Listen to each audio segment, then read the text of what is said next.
Masechet Gittin is Daf Mem 40. Yesterday, we got to the bottom of Lamed Tet Amud Bet, and we are 4 lines from the bottom, okay? So we're going to review today many of the concepts we've talked about. Good morning, Miriam. And the basic concept really is having to do with how one frees a slave, right? A person owns a slave. How a person can own a slave, we discussed, still not so satisfactory, but it's based on a pasuk. Maybe you own them in war, you conquered them, you bought them, whatever the mechanism is.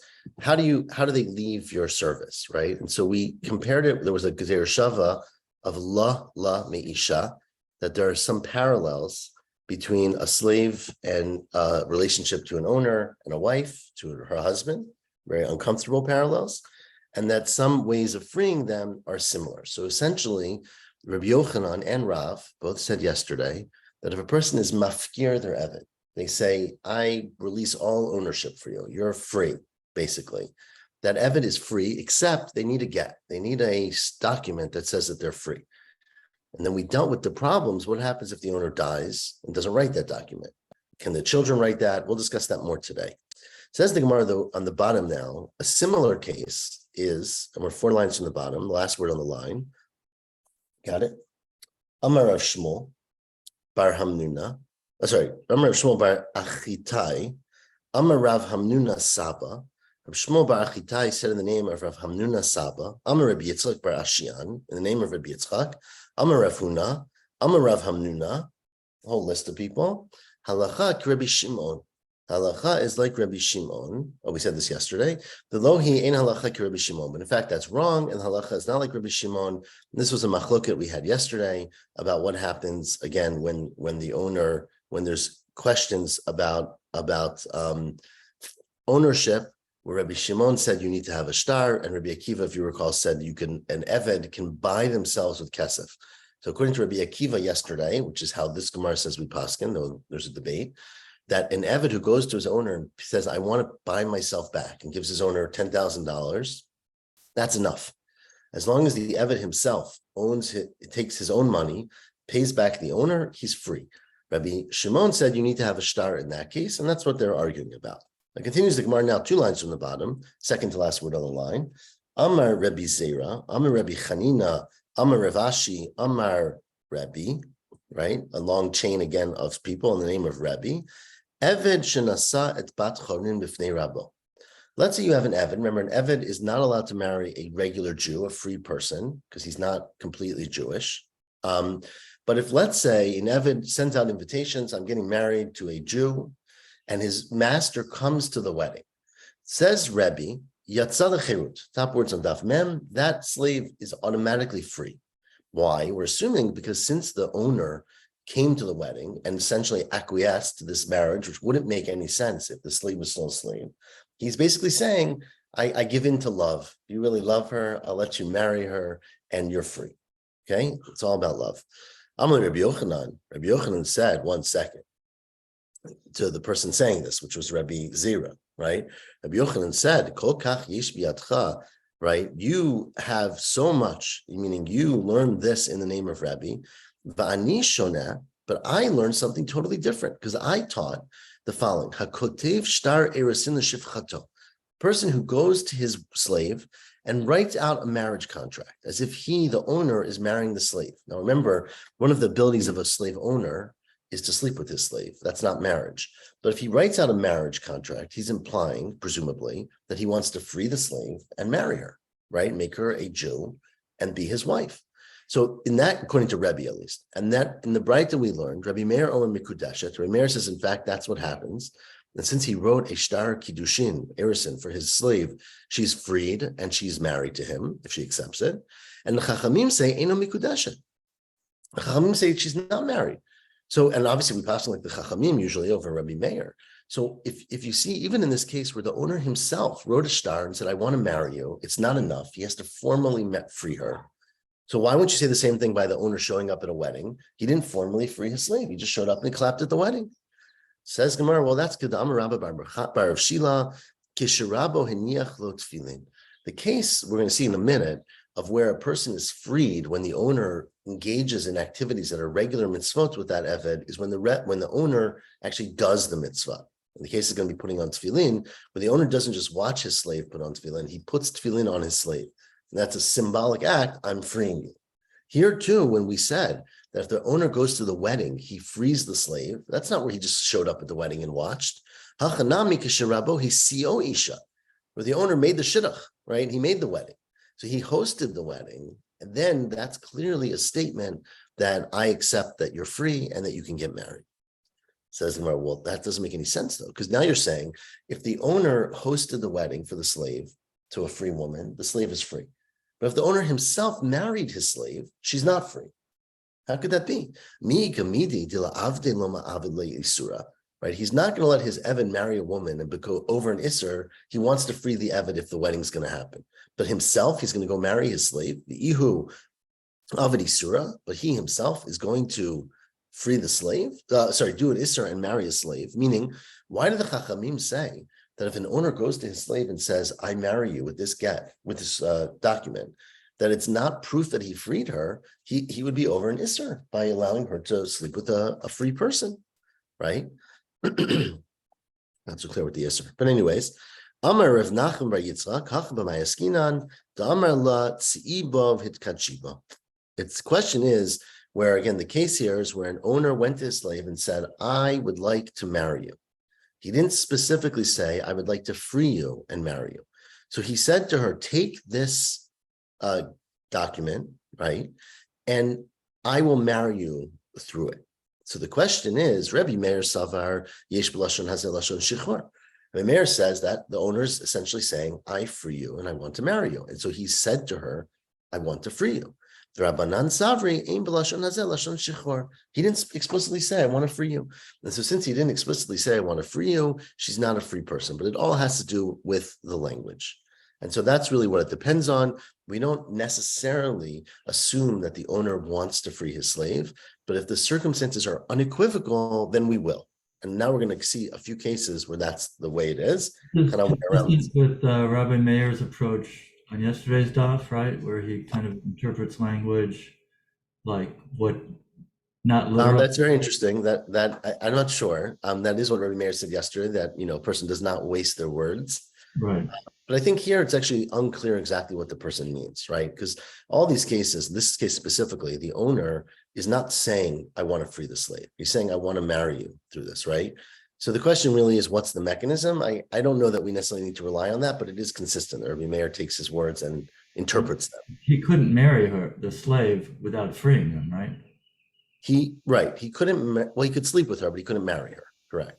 He said married, right? He did say marry, he gave her a star to marry her.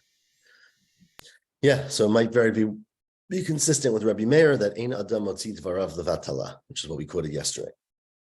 It says the Gemara now, 10 lines from the top-ish. Amar Rabbi Yishua ben Levi. Says Rabbi Yishua ben Levi, this is what we just quoted a few lines ago. Eved shehiniach tefillin b'fnei rabo yatsa lecherut. A slave that puts on tefillin in front of his owner is free, as long as the owner didn't object. And that's because a slave is not chayav to put on tefillin, right? It's not chayiv in that mitzvah. It's mitzvah taseh shezman grama. You're not chayiv in tefillin at night. And furthermore, tefillin, of course, we call them pe'er, their beauty. They symbolize, individuality and ownership. And a slave doesn't have that. The fact that the slave put this on in front of the owner and the owner did not object implies that the owner accepts that the slave has his own autonomy and he's essentially freed the slave. So that would be a case where the slave goes out to freedom. Okay. Meitvei asked the Gemara, what about the following Braita? The Braita says, Lava himenu rabo. Let's say an owner is on tough times. He needs $10,000 to pay off his loan. He doesn't have any money. Who has money? His slave, who's been saving up money to buy himself back for many years. And he goes to his slave and he says, can I borrow $10,000 from you? Oh, Shasu Rabba Apotropos. Or the owner makes him into his, apotropos, like his agent, right? To fulfill something for him, basically treats him like an equal. Oh, Sheniach Tefillin B'fnei Rabbo. Or he puts on tefillin in front of his Rebbe, the case we just had. Oh, Shekara Shlosha Psukim B'Beit HaKnesset B'fnei Rabbo. Or he gets called up in the shul and he reads 3 psukim, which is what we call an aliyah, right? That's what they used to do. You would get up and read your own psukim in front of his master. All of these are examples where basically he's treating the Eved like a free man, right? And he's not objecting. And says the Braita, in all these cases, lo yatsa, hareze lo yatsa lecherut. That's not enough. You don't go out to freedom. And that's a direct contradiction, because we just said that an Eved who puts on tefillin in front of his master does go free. So how can this Braita say that you don't go free? Amar Rabba bar Shila kisherabo hiniach lo tefillin. That when he goes free is where the owner engages in the act with the Eved. When the owner comes and says, here, I got you a brand new pair of tefillin, I'm going to help you put them on, he's basically saying, without words, I hereby free you and you're a regular person. Okay? But if he doesn't do that and the Eved just does it in front of him, even if the master doesn't object, that's not proof that he's freeing him. He might say whatever. He might not care so much, or he might not object, but it doesn't mean that he's agreeing to free the slave. But what if he just does it repeatedly, like over years? Good question. It's not clear. The Gemara doesn't address that here. Like kind of like adverse possession. Like you occupy somebody's land eventually, and the guy doesn't object. Eventually, you become the owner, right? Right. And we had the idea that a slave is like karka or something, or. Yeah, we had that a lot, that a slave is treated like property, essentially. I think it's challenging, right? So we'll see throughout this whole Gemara. I don't know halachically, obviously it's not that relevant today, but the challenge is understanding where the intent of the owner is to free the person and where it's just, I don't really mind, right? Tefillin is a pretty easy example because there's no prohibition in a slave putting on tefillin. There's just not a mitzvah, right? They don't have to do it. So it is in that ambiguous area, but it is not prohibited. Right, for a slave to marry a free woman, for example, that would be prohibited, right? So I think it depends on the action and how we interpret the owner. If the slave said, "I'm doing this because I believe I'm free," and the rabbi and the master just didn't say, right. So again, I don't know. We don't have that case. Certainly, if the owner acquiesced, that's easy, right? But like your case, it's not clear how you would view it. Amar Rabba bar Shila. Sorry, I read that. Kiyata Rav Dimi. Now, this is very, very important. Let's pay attention to this because we're going to discuss it for the rest of today's daf, or most of today's daf. When Rav Dimi came, remember we had this many times. When Rav Dimi came to Eretz, right? Amar Rabbi Yochanan. He said, actually, he's probably going the other way. No. He came from Bavel to Eretz Yisrael and he went to Rabbi Yochanan. So he said in front of Rabbi Yochanan, right? We'll see the case. Misha Amar b'shat mitato plonit shivchati. Right. Sorry. Let me read the case. Misha Amar b'shat mitato. A man is dying. A slave owner, or a man owns a slave, is on his deathbed, and he gets very nostalgic, and he says, "Plonit shivchati, so and so, my trusted maidservant, al yishtabdenu ba la'achar moti. I don't want anyone to use her after I die." That's not so clear, to be honest with you. I made a gratitude, right? He's grateful to her, but it could also be, there are a lot of people like that. I don't want anyone else to use, she's my slave, right? I don't want anyone else to get benefit or to use it as her slave. But we'll see in the Gemara, it seems here it's the first one. It's that he's grateful to her. She's been so kind to me. I don't want anyone else to treat her as a slave. That's what he says. Says the Braita, says Rabbi Yochanan, sorry, Kofin et hayorshin v'kotvin la get shichur. That you force the Yarshim, who usually inherit a slave, to free her, because the man on his deathbed clearly said, I want her to go free. And since he said that, he didn't do it, he didn't write it down, but you force the Yarshim to write a get. Okay? Now, Amar lefanav Rabbi Ami Verbasi. So they said, this was said in front of Rabbi Yochanan, and so Rabbi Ami Verbasi challenged that, and they said, Rebbe, what do you mean? Even the fact that the owner freed her from having to work for him, all he was saying was, I don't want her to go in her old age to be a slave. But it doesn't mean I don't want to own her, meaning her children, if she has children, I assume she's not old and she can have children, that her children would still be slaves. The same way a man who owns a slave, a person who owns a slave, the children of that slave become slaves as well. The fact is, all this man said is, I don't want her to work. He didn't say, I don't want her to be owned by me anymore. So what you're saying doesn't make any sense. And we leave it there. Meaning we understand that this man on his deathbed may have only wanted her not to have to work, but not necessarily to be free. And the implication, of course, would be that you could not work, but your children and your descendants remain slaves because you're a slave. And that was, therefore, if Dimi is wrong, because the language was not clear that way. Now, Hiyata Rav Shmuel Bar Yehuda, Rabbi Yochanan, when Rav Shmuel Bar Yehuda came, he said in the name of Rabbi Yochanan that Misha Amar B'Shat Mitato, if someone is dying and he says on his deathbed, Plonit Shivchati, this woman, my slave, Korat Ruach Astali, she has really made me happy in my life. She has really fulfilled everything I asked her to do. Ya'aseh Korat Ruach, I want you to treat her well. She's been a loyal, dedicated slave. She's made me very happy. I want you to make her happy. And then he dies. So what does he mean? I want you to make her happy. Says Rabbi Yochanan, Kofinet Yorshin v'osin la korat ruach. You force the Yorshim and they have to free her. Because the owner basically said, she did me good. I want to do her well. Good. So they have to free her. Says my time, what's the reason that you have to listen to the person dying? Because mitzvah, the kayim divrei hameit, there is a mitzvah to fulfill the words of the mate. And so here we assume, not so much because he freed her. Remember, yesterday we discussed the person who's mafkir avdo. They said, my eved is free, right? But they didn't write it down. And they didn't actually make the document.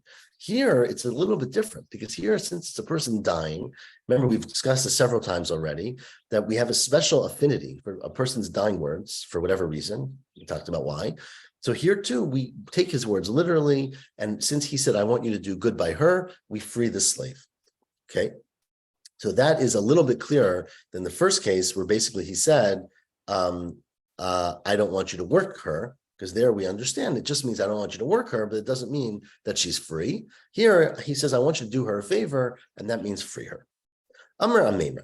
Now it said Amemrak, again, we've quoted this before. Hamafkir avdo, a person who says to his Eved, I don't care about you anymore. I don't want to own you anymore. You're hefker. You are your own person. I rescind all ownership over you. That's hefker. Says Ramemar, that Eved is stuck. Oto Eved ein lo takana. That Eved can't get married. Rashi understands he can't marry anybody. My time, because Gufei lo kanile, he doesn't own his body is not owned anymore by his master because he was freed, right? So basically, as a physical person, he was freed. Havel isurahu deikagabe, but sort of on I'll call it spiritual, though it's not spiritual, meaning on a halachic basis, he's still owned as a slave because since his owner did not actually write him a get shichrur. He still, just to use an equivalent case, it's like a woman who's married, who doesn't have a get. So he is attached from an isser. He's not owned, and his body is not owned. The master released control. So according to Rashi, he can't marry a slave because he's basically a free person. He can't marry a Jew because he still has an isser of a slave. And so he's stuck. He can't do anything. So that's a really bad situation, right? That's what Amemar said. The Isser cannot be given over just by saying things, by making a kinyan. You can only give over the Isser by writing a shtar, by actually making a document. Amar Rav Ashi, is that true? Ula said in the name of Rabbi Yochanan, and Rav Chia bar Avin said in the name of Rav, Echad zeh ve'echad zeh. Remember, this is what we quoted yesterday from both Rav Yochanan and Rav, that whether you are mafkir your Eved or you're makdish your Eved, either case, yatzah cherut, the Eved goes free, v'tzarich get shichrur. They need to get a get shichrur. So what do you mean they're not fixed? It sounds here like they need to get a get shichrur. Says Imar, that's correct. That's what Ramimar was saying. Amarle, tzarich ve'in lo takana. If the owner dies, let's say, that's just Ramimar's case, the owner is not capacitated, then the Eved needs a get. He can't get one. If he can't get one, he's stuck. So yeah, of course, the owner can write him a get, but if the owner dies and he freed him first, then he's stuck forever. What about the Yorshin? I can't write the get shikor? That's a good question. So we're going to discuss some of it, but presumably the challenge with the Yorshim is that the Yorshim may not inherit that aspect of Isser. They may only inherit the Mammon, right? So if they only inherit the Mammon, the father freed up the Mammon. There's nothing for them to inherit. The Isser belonged to the owner. The owner's not here anymore. The Yorshim can't do it. We're going to debate that exact question. Can you give over Isser to children? Remember, yesterday we discussed this and we said you couldn't because remember, we compared it again to a wife. The same way a father who's married to a woman, he dies, his wife is not married to his kids, right? Meaning there's no connection anymore between the person and the wife. She's a widow. So the same thing we said yesterday was true by a slave. We're going to discuss some nuance of that today as well. Ikadami. Now, some said it a little bit differently. Amar Amemar Hamafkir Avdo Vameit, which is really the case, right? If you free your slave and you die, Otoha Eved Eno Takana. That Eved has no way to be fixed because my timer, Gufe Lo Kanile, he's not owned physically because he was freed. But Isur Hudika Gabe, the Isur Libre Lo Marit. And that's the point in this Breita, like we just said, you can't pass on, you can't inherit Isser to your children. You can only inherit money to your children, but halachic connections are not inheritable.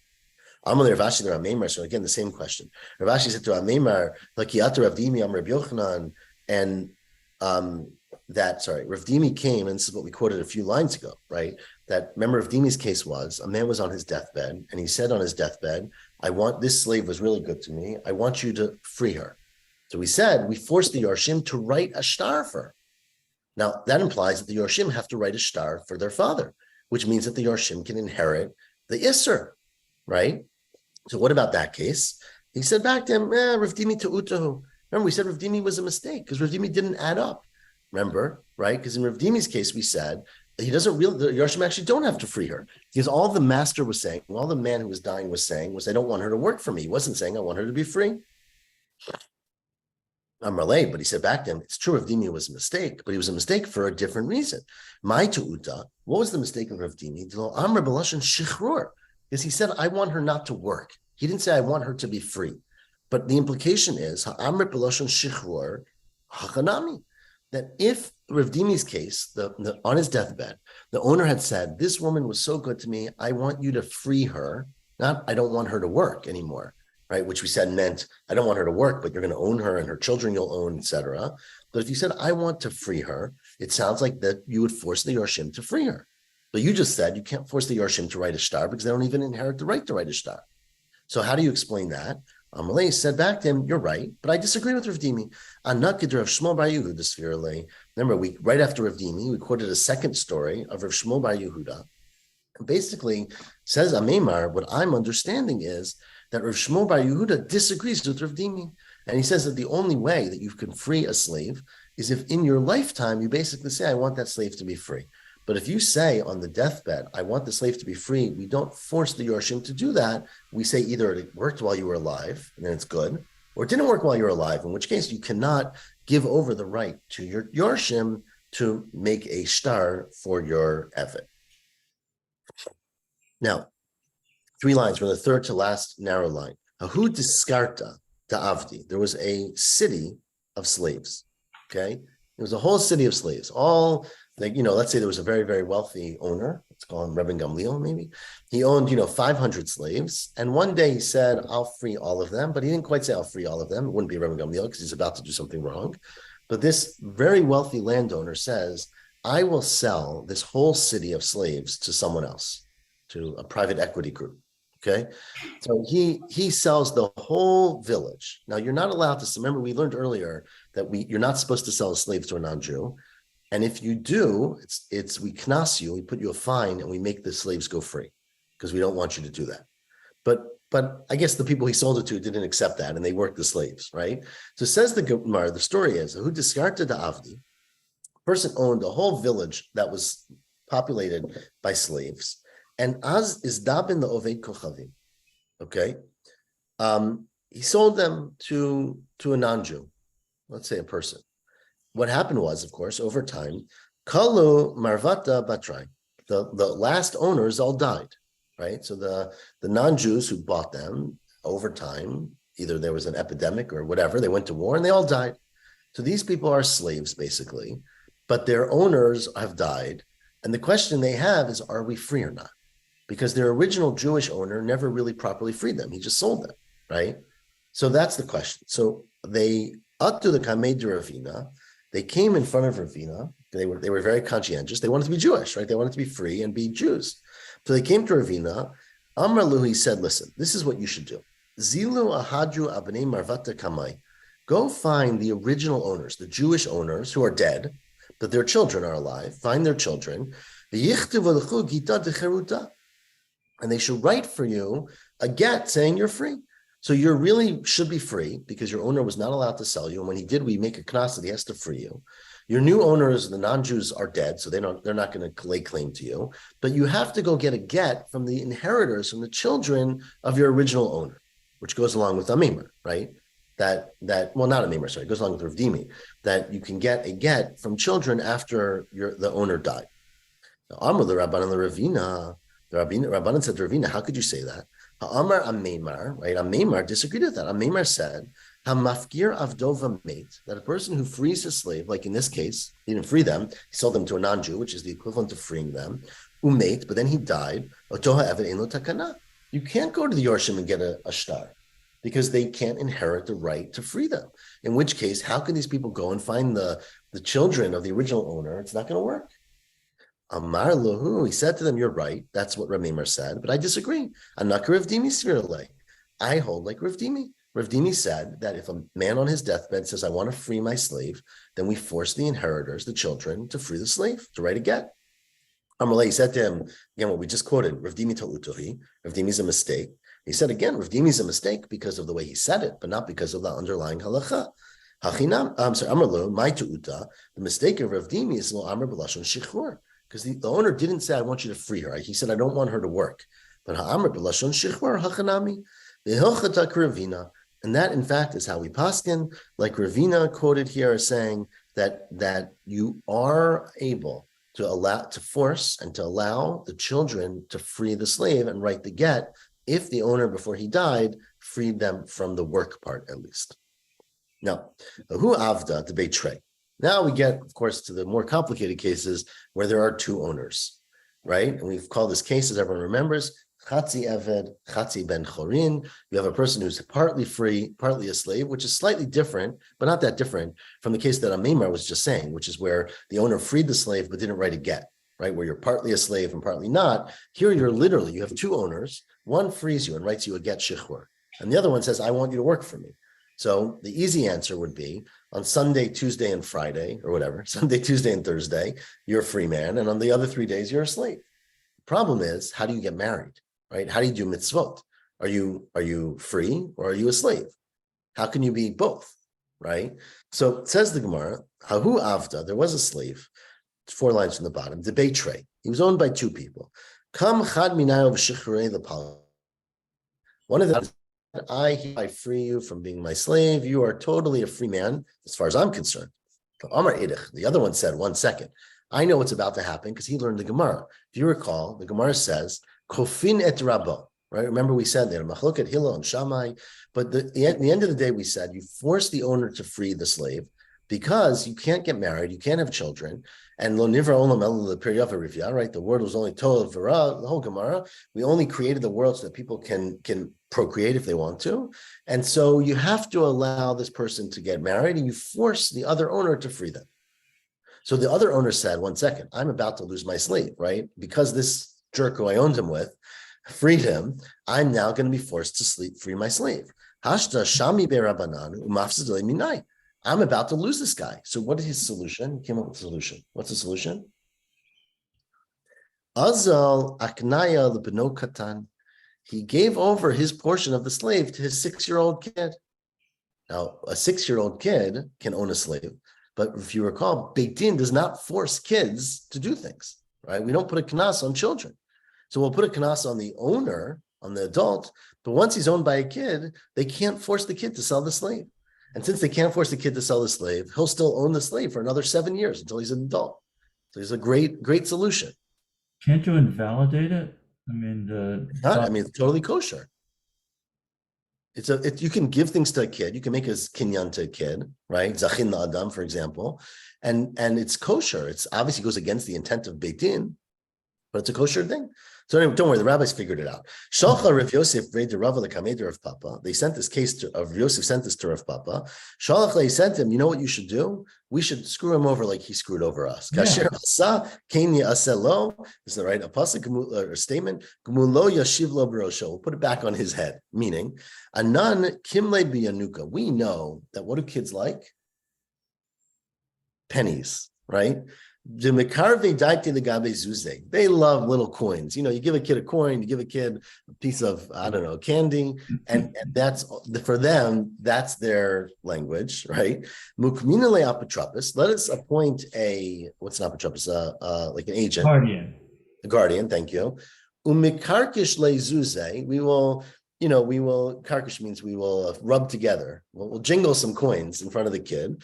The katav lagita the cherut al shmei. And we'll say to the kid fairly, look, if you free the slave, we're going to give you this big pile of money. The kid's going to think that's a great idea. We're not going to ask their father's opinion, right? And we'll write a get, shichur, for the name of the kid, which we can do. Again, there's nothing illegal here. There's nothing coercive. The kid really wants the money, right? And not only does the kid want the money, you assign an apotropos to make sure he gets the right amount, right? You're not going to cheat him out of this. But it is a little bit cheating because, of course, there's a father involved, right? And so you're elbowing aside the parent and taking over his parental rights and doing what the kid wants. But that's legal, and we're going to push aside the father because this father basically gave up his rights by giving the slave to the kid to ruin the situation. So that's what the Chachamim recommend. Tanu Rabbanan, top line, second line on Daf Mem Amud Bet. Omer, a person who says, Asiti Ploni Avdi Ben Chorin. This is a language question. We're going to say in a second, this is where you write this down in a shtar. You say in a shtar, I make, Asiti means I make, right? In the present tense, my slave a free man. Now that we're not so sure yet, what does that mean? Does that mean I will make my slave a free man, or I hereby make my slave a free person? Or if you say Asui Ben Chorin, which is in the past, right? I made him a free man. Harehu Ben Chorin. In both cases, he's free. Sorry, no, take it back. Sorry.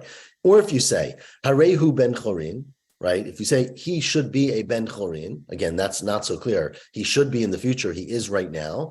Says the Braita, Harehu Ben Chorin. In all of these cases, he is a Ben Chorin because you're saying, I want to make him free. And you wrote it down in the shtar. But if you say, Asa'enu Ben Chorin, I will make you free. What does that mean? I will make you free in a year. I'll make you free today. I hereby make you free. It can mean any of those things, right? So Rebbe says you're kana. That's what it means. It means I will make you free with this shtar. Chachamim omrim lo kana, because it's a promise. It's saying at some point in the future I will make you free, but that's not a freedom. And Rabbi Yochanan says ukulam b'shtar. Of course, this means you wrote this down. You didn't just say this because you have to make a shtar to free the slave. Similar thing would be true by a field. Tanur Rabbanan by the two dots. Perfect. Tanur Rabbanan, Homer, a person who says, Nisati sada ploni to ploni. I give this field X to so-and-so, to Y. Or to another ploni, I already gave it to that person. Or you say, Harehi shalo. This field should be his. In all these cases, Harehi shalo. The person gets the field. But if you say future tense, Etznena the ploni, I will give this field to ploni, then Reb Meir says, then you're giving it to them. Kana, chachamim omrim lo kana. And that's how we paskin, that you are just saying, I will in the future. You haven't actually done it. You can change your mind. You don't specify when, and it's not koneh. And I'm Rabbi Yochanan kulam b'shtar. Of course, that means you wrote it down in a shtar. Okay. Tanur Rabbanan. Another consistency with Rabbi Meir. That you're saying, well, it could be, but again, he's lenient about interpreting words, About, I understand, but it could equally mean I plan to do it in 5 years, right? But, he's just saying, if it's the role of, come on, he just we know what the guy, we're not going to be so technical. I'll give it to you. That's consistent with Rabbi Meir, who takes the word seriously, and he means it here. Tanur Rabbanan, now says the Braita, Homer asiti ploni avdi ben chorin. Man gets up in shul one day, that's an interesting case in shul, and he says, I freed my slave. My slave, Ralph, is free. And Ralph is standing there. V'hu omer lo asani, lo asani never happened, right? So the slave disagrees. Now, of course, the owner can free him again, but let's say he didn't. So the question is, who do you believe? Do you believe the owner, or do you believe the slave? Says the Gemara, well, you believe the owner. Why do you believe the owner? Because chayshinan shema zikalo ayidei acher. Maybe the owner freed him without telling him, right? Maybe the owner went to someone else, maybe it could be Zachin Shalom B'fanav. He went to another person to take this shtar for my slave to free him. Now, it's a schut for an Eved to be free, even though some Avadim don't want to be free, right? But all net, it's a schut. And therefore, the slave is free because we trust the owner more than we trust the slave, not because we trust the owner. but because it's conceivable that the owner is telling the truth and the slave is telling the truth, which means that the owner was mizakeh through someone else and the slave never knew about it. So therefore, we trust the owner. Okay, where am I? If the owner says katafti vinatati lo, I wrote to free him and I handed it to him, and the slave says I never got anything. Well, then it's what we call, what's the word? He said, she said, right? It's his word against his word in this case. Says the Gemara fascinatingly, we believe the slave. We don't believe the owner. We believe the slave because a person who's the Baldin, he's the slave. He says, I am not free. And that's as if 100 people said he's not free.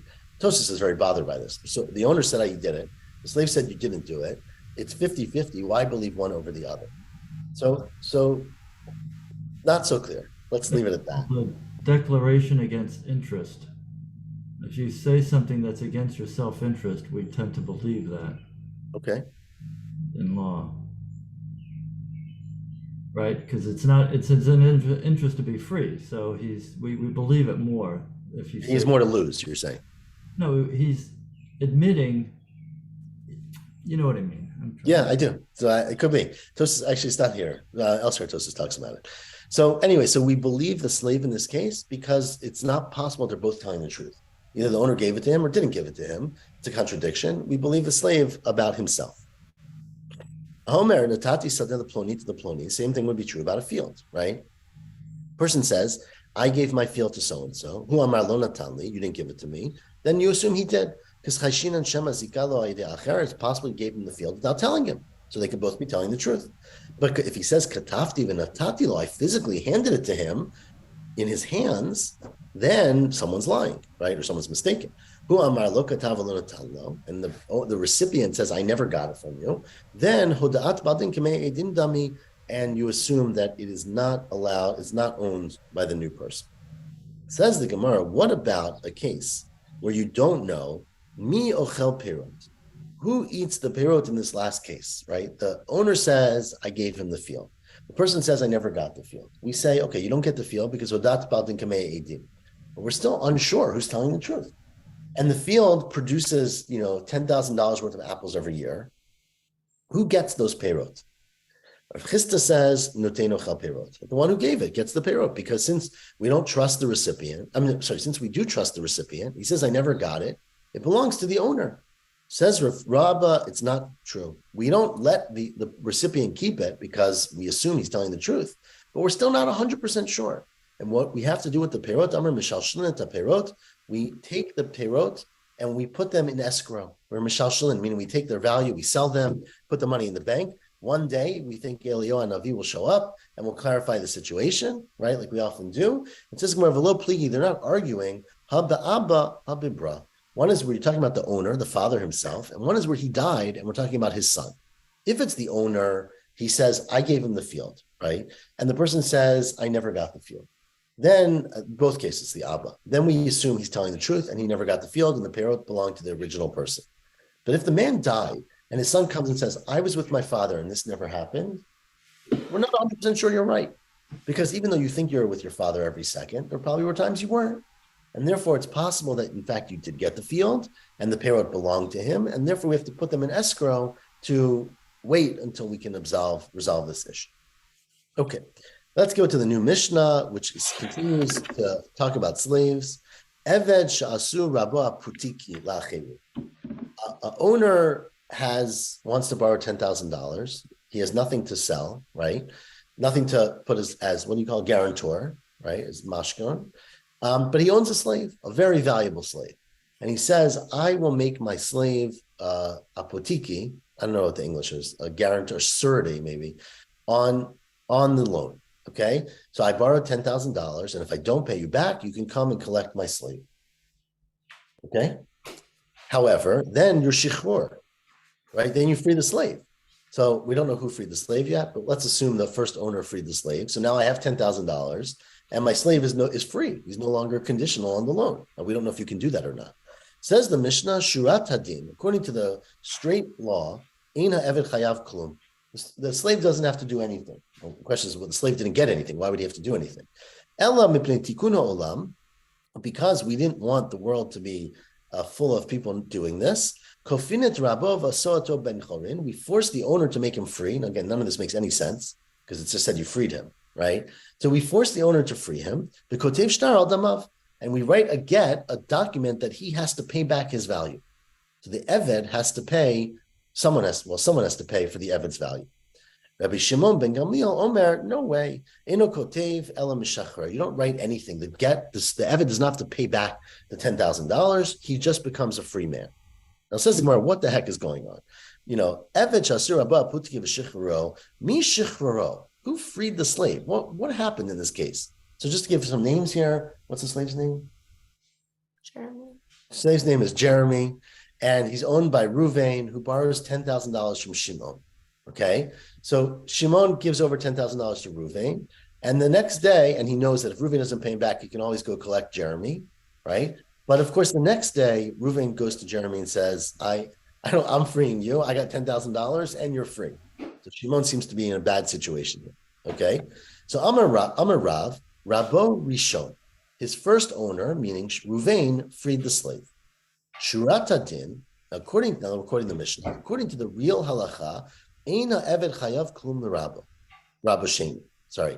According to the halacha, the Eved is not owe anything to the second owner, right? Because you might have thought this Eved, Jeremy, is now owned by his first master, Ruvain, but in the loan, he's conditional, he's a guarantor to Shimon. So maybe when Ruvain frees him, he goes to Shimon.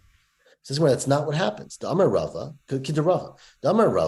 hektish. If you make a object hektish, or chametz, or you have something that is chametz, or a shichror, or if you free a slave, all of these cases mafkiin midei shibud.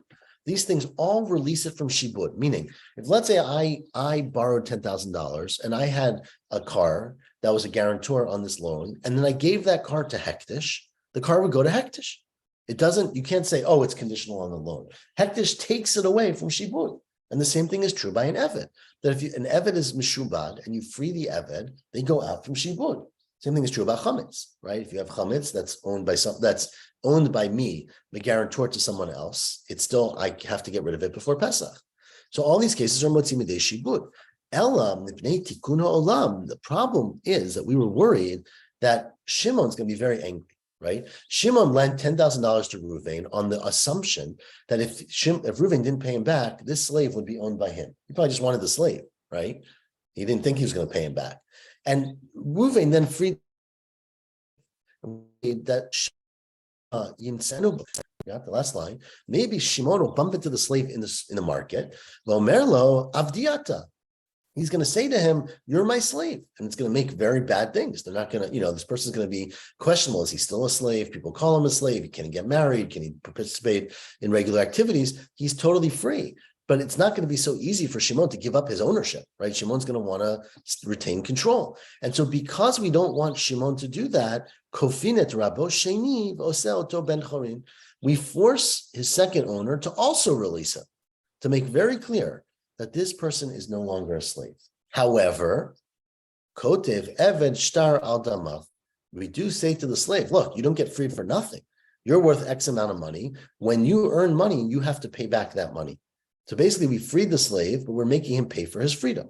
And so he's got to write a document and pay Shimon the $10,000 as he earns it. That's the Tanakama. Rabbi Shimon ben Gamliel says, no, Eina eved kotev ela mishachrer. The eved does not have to write it. You just free him. And tomorrow we will discover why the Tanaim disagree about whether the eved has to pay back his price for being freed. Yeah, Shikoach. Miriam, are you joining tomorrow? Yeah, Shikoach, have a good day. Okay, have a Yes, good day, I'm everyone. doing tomorrow. Okay, Miriam, you'll pick it up from there tomorrow morning. Shavua tov, everyone. See you then. Shavua tov. Thank you. Okay.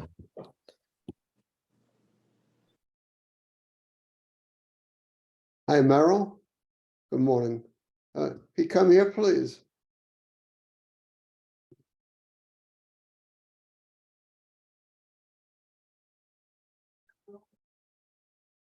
Look at this.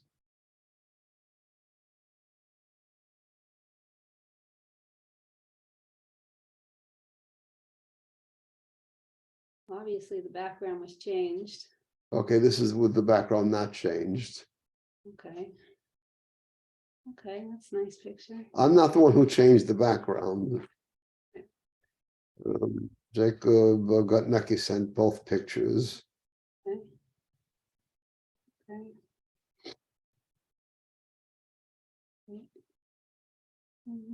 Okay. Okay. Okay. I wish the background wasn't changed. I wish we were there, wherever that is.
It's not right, don't put it in the shadow.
Where are the headphones?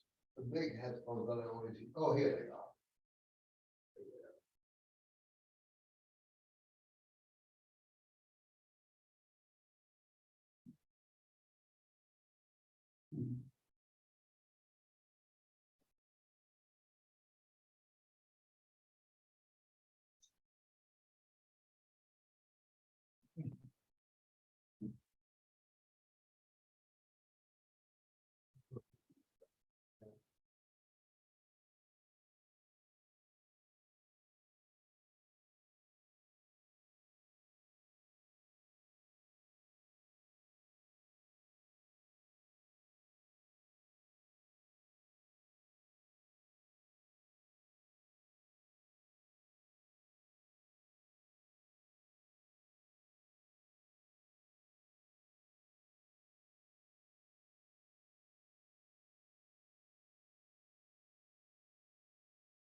Mhm.